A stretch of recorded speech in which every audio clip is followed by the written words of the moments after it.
எனது சொந்தம் நீயேயானால் எனது சுமைகள் மாறிடும்.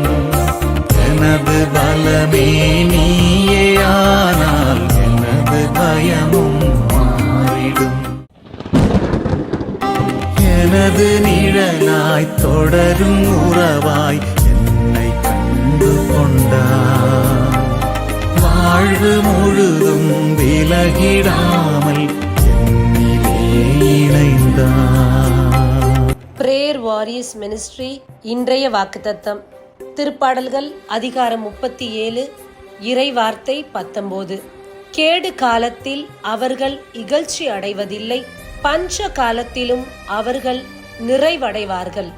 அன்பார்ந்தவர்களே, உங்களை சுற்றிலும் தீமைகள் இருந்தாலும், உங்களை சுற்றிலும் பஞ்சம் இருந்தாலும், குறைவுகள் இருந்தாலும் உங்களை ஒன்றும் அணுக முடியாது. நீங்கள் நிறைவாயிருப்பீர்கள். உங்களுடைய தேவை அனைத்தும் சந்திக்கப்படும்.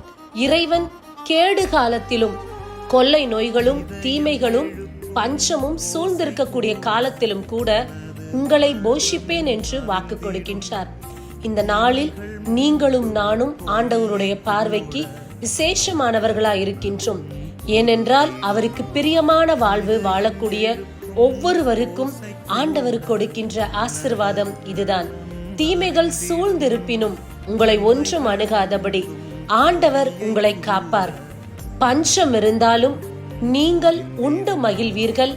இறைவன் உங்களை நிறைவுடன் வாழச் செய்வார். இறைவனை மட்டும் நம்பி தொடர்ந்து பயணிப்போம்.